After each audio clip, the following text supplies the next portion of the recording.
it'll take just a moment for things to get rolling here on the live stream.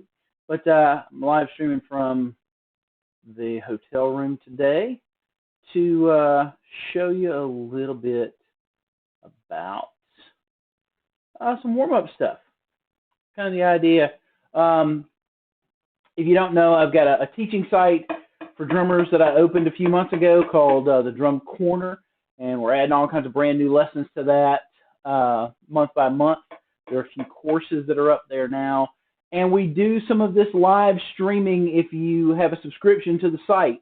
You just go to drumcorner.net, but if you've got a monthly subscription to the site, we do these kind of live streams here. I'm actually doing this from my hotel room here in Richmond, Virginia, where we're playing a few nights with Elton Live, the Ultimate Tribute. And so what I wanted to do today was kind of show you what happens behind the scenes. You know, road life in a rock band, a lot of people think it's a whole lot of a lot of debauchery, a lot of drinking, and a lot of partying, and you know, maybe when I was in my 20s.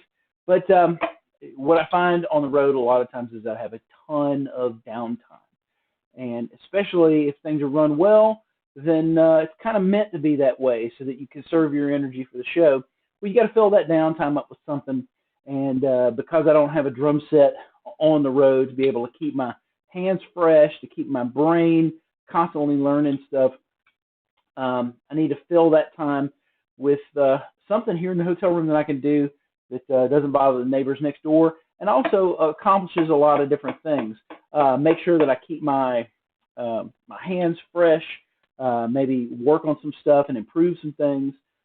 And at the same time, I want to try and take the time during the day to get myself ready for the actual gig that night. You know, part of that can be listening to board tapes. It can be going through material from the night before, which that's always good. But if I can kill two birds with one stone, I always will. So hopefully everything's in sync with this setup I have here in a hotel room. It's a little different than I've got at the studio. But, you know, I always carry my phone. So my phone's got a whole plethora of different apps and things on it. But then I've also got my iPad. You know, I could do the usual assortment of warm-ups and things that I do with a metronome.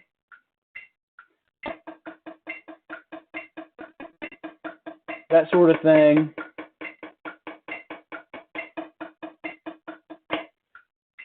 And occasionally I will, but I find that doesn't, unless there's something specific that I'm working on, it doesn't really help me when it comes to the gig itself, the music that we're going to be playing that night. So one of the things that I'm always trying to do is trying to actually use board mixes or use tapes of rehearsals, whatever I've got at my disposal, and finding ways to move my hands and get inside the time with the music that we're playing. So I'm going to play a little bit, hopefully with this this setup, you'll be able to hear this music a little bit coming from my iPad. And I'm just going to stream a little bit of,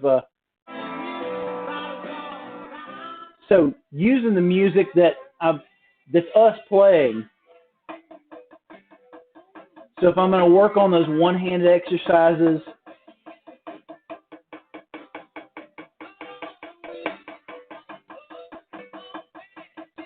and work through my dynamic range,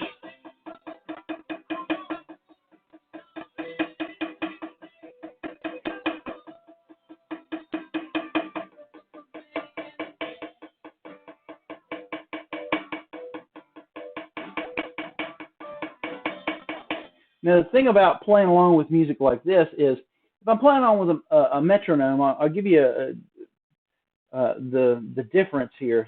I think this is about.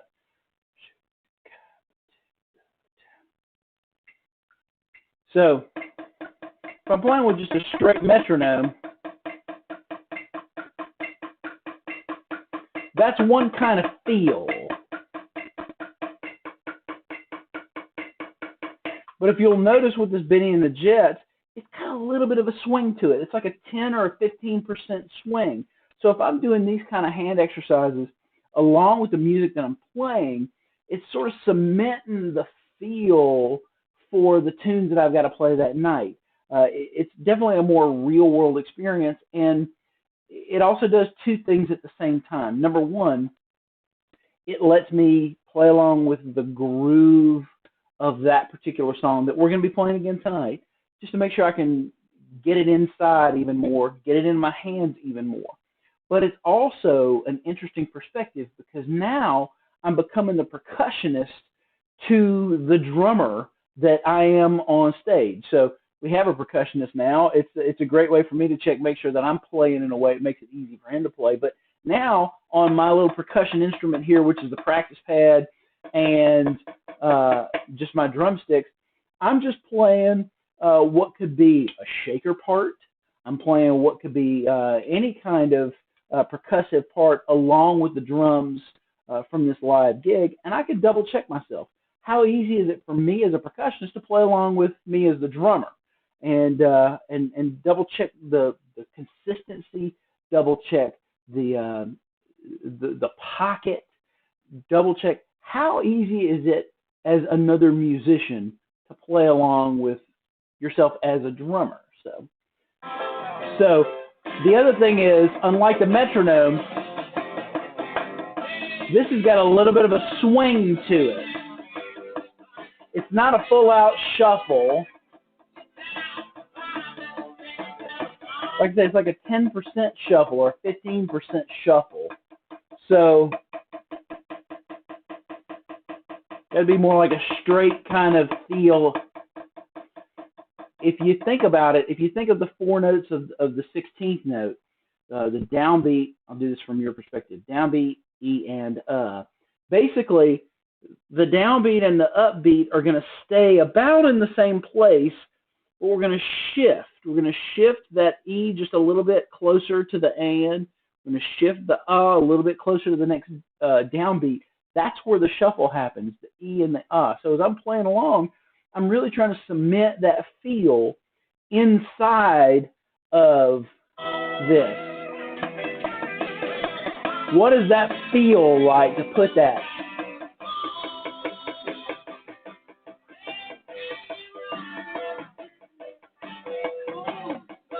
And I'll use a couple of different motions. The motion that kind of feels the most natural is like a real light molar, or some people will think of it as a push-pull sort of motion. So I've got this push-pull where I'm pushing the downbeat or the upbeat, the one and two and then I'm pulling the E and one E and two E. It's not a real hard molar because I'm not accenting it and making a big difference between the accented note and the accented and the unaccented note. I'm trying to keep them fairly level, but there definitely is a little bit more of a weight on the push. And it's not really a push-pull because I'm really trying to keep, if I go too hard on the push-pull, again, I'll put too much emphasis on the one and two and one and two and three and four and one and two. If I push-pull too much,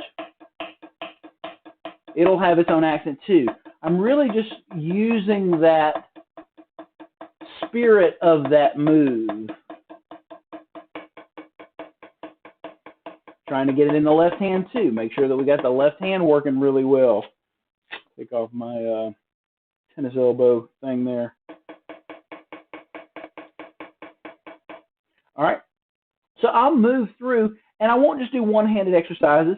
I'll start to work through my rudiments, and this is where a lot of drummers that get hung up on if rudiments are actually useful or not in real music. This is a great place for you to start to experiment with how you might possibly use some of the more basic rudiments inside of a real musical situation. So your double strokes, maybe left hand lead. And remember, it's got a little bit of a shuffle to it, like a 10% shuffle.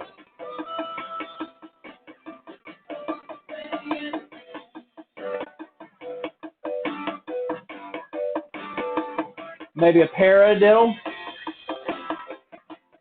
without the accent.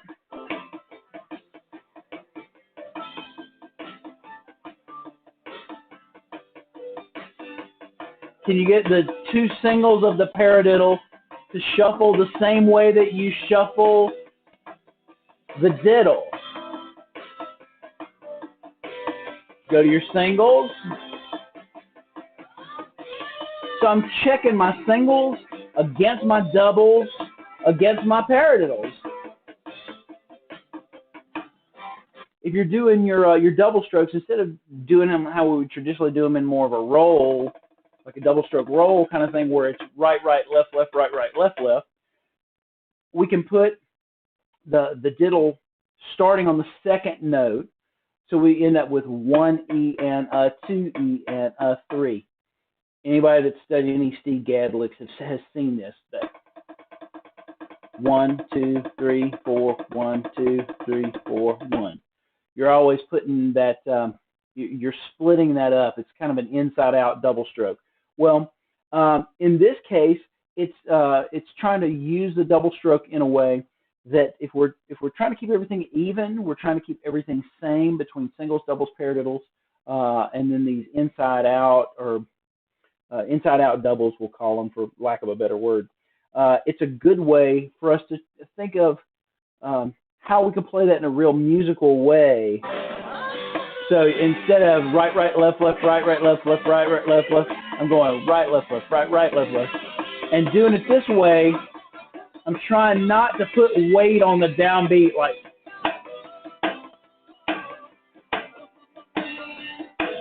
when you're doing that Gadd lick, and you put the foot in there.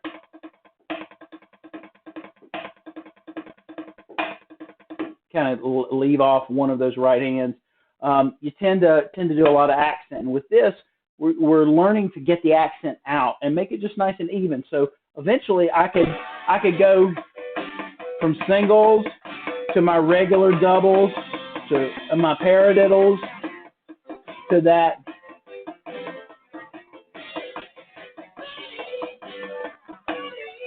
Your flam rudiments. So your flam paradiddles.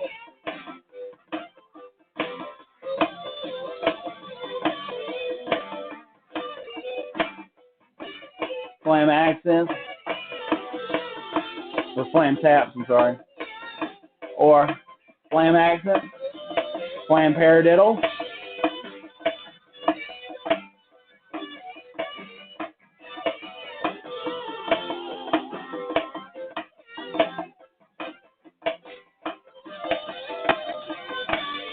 So you put 4 of those flam accents together. 1, 2, 3, 4, paradiddle. Now you got to go in the other direction.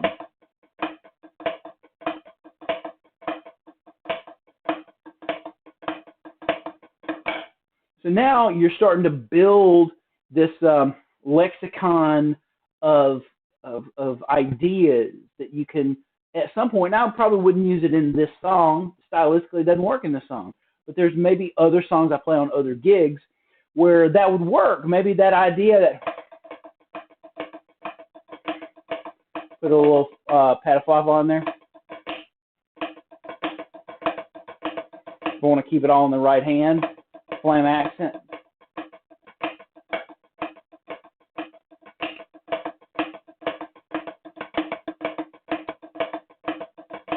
The other thing about playing a rudiment like this is normally when we're in that rudimental form of, real strict kind of almost drum corps kind of rudiment things, we're really into usually making a big difference between the accented note and the unaccented note. So if I'm playing that as more of a straighter drum corps rudimental thing, that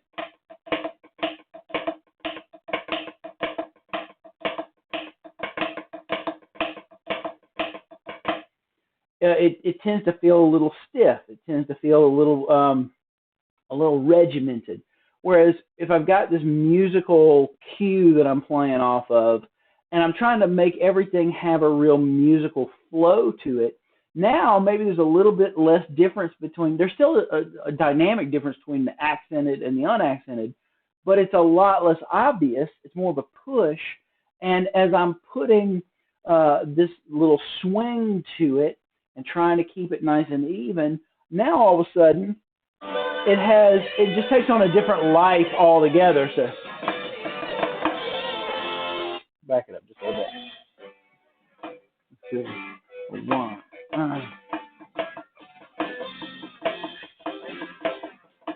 Pad of fly fly.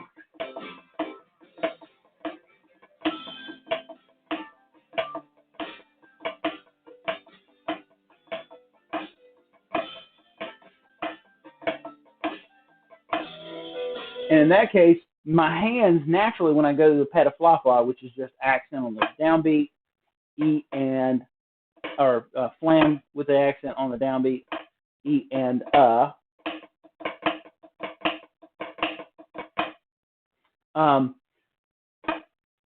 I noticed that instead of what I would do rudimentally, which is to keep both accents the same, the musical tendency that comes out when I play it that way is to not push the left-handed flam quite so much. And so you really have 3 different sound levels at that point. The largest accent, the smaller accented flam that's at the end of the phrase for that idea, and then all the stuff percolating underneath.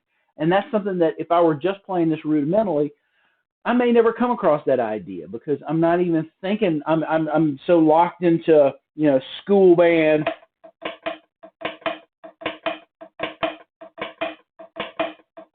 That I never think about.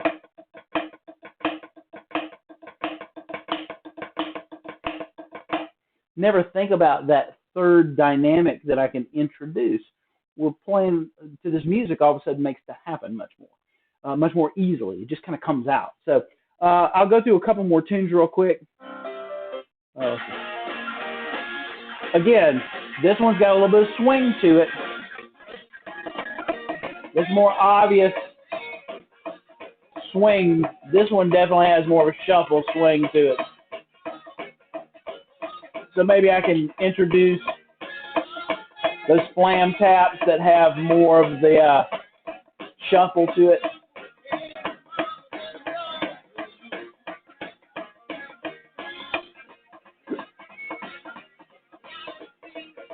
Obviously, we can kind of work just on shuffling each hand. You want to finish out the triplet, you can put the middle note in. So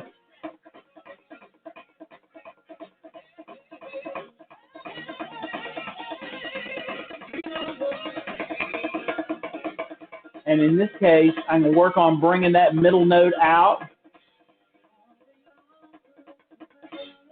I can work on bringing that middle note up and down. So that's something that if I'm just playing along with a metronome, I may not naturally think that that's something to work on.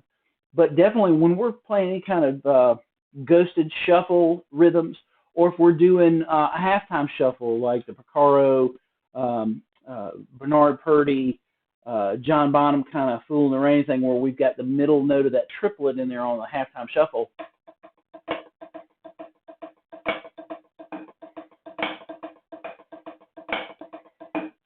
Playing along with something like this, all of a sudden now I can work on playing that idea against this. So I'm playing a halftime shuffle against what's more of a straight shuffle, but I can work on bringing my accent or my unaccented note up and down, that second note of the triplet, middle note of the triplet. Things that might not readily present themselves if I'm just playing along to a metronome. Again, the other thing too is it allows me to check my shuffle. As I'm playing along, if I were our percussionist Luis and he's playing a tambourine part or a shaker part or something, now all of a sudden I can kind of slide into his role for a second and I can double check how easy is it for me if I were the percussionist to play along with this drummer that's on this recording. So as I'm sitting here shuffling, there we go.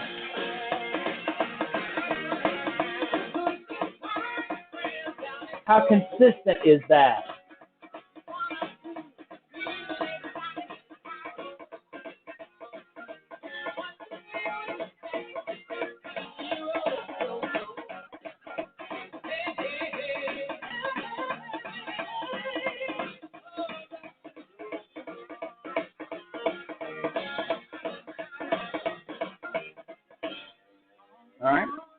And so for me, I'm using the music that we're playing, and I'm listening to myself play these different ideas on the practice pad against the music that we're gonna be playing tonight at the gig. It helps me to hear us play those songs. Helps me to get off the page where if I'm using charts on a gig, the more I'm hearing myself and the other people I'm playing with playing these songs, the further it works its way into my brain, so that my long-term memory has a bigger toehold on knowing that arrangement without needing the prompt of the charts. And then that's when the gig really gets fun, when you can get off the book and you can even forget about the click. That's the other thing that's great about this is, in our case, we do use a click track on most of the tunes that we're playing. So I know there's a solid time base to the thing. For me, this is great because it helps me to play along with something that's really consistent, so that when I have to go back and play with the click, I almost forget it's there. There are times when I'll have played an entire song and I won't even think about the click and where I'm sitting with it until I get to the end. And maybe we're doing a retard ending where we've got to slow down. I need to stop the click so we can play that. Or in the case of, like we do Lucy in the Sky with Diamonds, we only do half of that song on the click. We do the slow 3/4 section on the click just to make sure that we keep the thing nice and solid and on point. And then the 4/4 section where it kind of grooves, the chorus section, the Lucy in the Sky with Diamonds part, we never play that with a click. But hopefully, if I'm listening back to this and playing along to it, I get that same consistency on the parts that don't use the click as the parts that do use the click. I shouldn't be able to tell, well, we definitely used a click here. We definitely didn't use a click here. Shouldn't be able to tell. It should just feel good. That's the biggest part between your internal clock and how well you're taking the time and putting it out externally, and your ability to embody the click or the time, the consistency of the click in the time with the other people that you're playing alongside. So if somebody's rushing a little bit, you're just kind of staying the course, and you're playing in such a way that says, hey man, come on in, you're a little ahead of the beat. Come on back here with me a little bit. Sit back in the pocket with me. Or if somebody's dragging a little bit, you're playing with an authority over the time because you've sat inside the time for so much time, so long.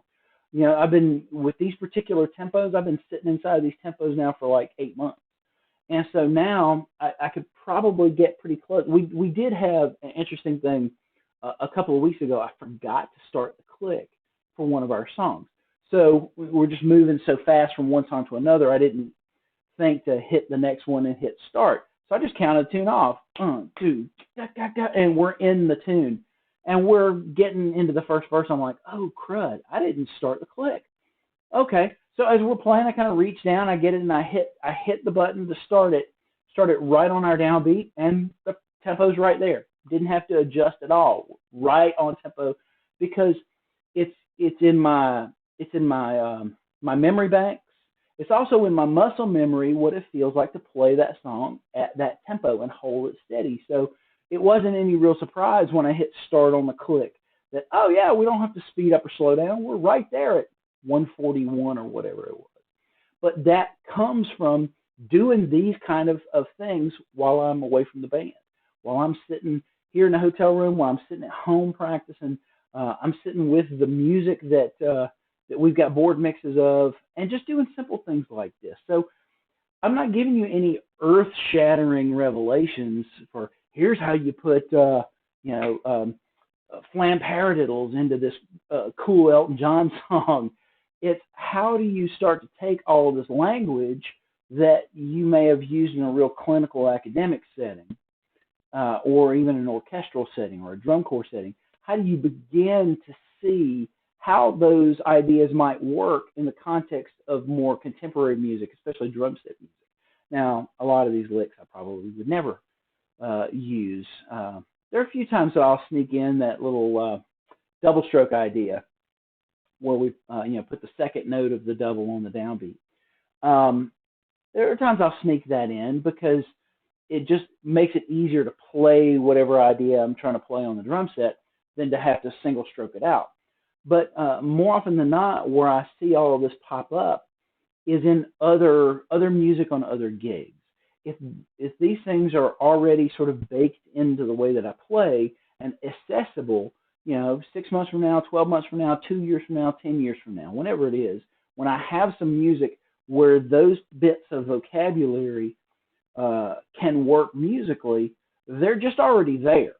I've already baked them in. They've been percolating for a long time. They've been marinating for a long time. I mean, whatever way you want to describe it, they've already been simmering for a very long time. It was just I needed some music where that was the right thing to play, and that's where my ear lent itself to go. So hopefully you found this little lesson interesting and gives you a little glimpse of what happens when we're not playing music on the road. There's definitely a lot of downtime. So it'd be easy to sit and just watch Netflix all day, just binge watching stuff, and it would be easy to find ways that aren't really constructive to spend the time. But when you've got all this extra time that you suddenly win back, how are you going to spend it? And this is a great way for me to keep my hands nice and pliable and soft, and keep the muscles nice and ready to go. I don't really have to warm up a ton before gigs because I've spent part of my days doing this. So I already get to the gig a little warmed up, especially a gig like tonight where everything's already set up. We don't have any setup to do. This might even replace my warm up. The fact that I've been here at the hotel for an hour or so doing this in the afternoon, I can kind of walk up, maybe kind of just do a couple of little things that I do to get my fingers loose. The old if you saw Secret Weapons of the Modern Drummer or something like that, you saw him do that little exercise. Nothing earth shattering, but a lot of times I end up not even having to hit the practice pad. Just kind of wave the sticks around for 120 seconds and I'm ready to go. So yeah, there you go. That's almost 30 minutes worth of lesson. And if you got any questions, got any comments, feel free to put those. If you're watching the recorded version of this, put those in the comment section below. And let me know what you think. Hopefully all of this came through loud and clear. This is a different way for me to do lessons between the GoPro and the Bluetooth earbuds and all of this. Totally different way for me to do this live streaming stuff from the road. Hopefully it works. I'll go back and watch it and see. Thanks so much for watching. Feel free to share. If you haven't gone to drumcorner.net, it's a great online lesson site that I started several months back.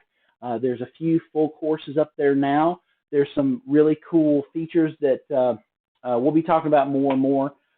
If you're a subscription member, you can buy a course or you can be a monthly subscriber. If you're a monthly subscriber, we do a lot of these kind of live web streams from the studio where I've got my drum kit, and we talk about content specific to some of the courses. And then in the live streams, I talk about a lot of content that's not in the courses, kind of like this. We'll pick a subject and we'll talk for an hour together. And there's a certain level of interactivity that you get over there at Drum Corner. So yeah, take a look at some of the courses there and think about doing a subscription. And if you dug this lesson, feel free to share it on your Facebook wall or your YouTube or your blog or whatever you do to let people share cool stuff with your friends. So thanks so much for your time, and I'm going to get out of here and do a little bit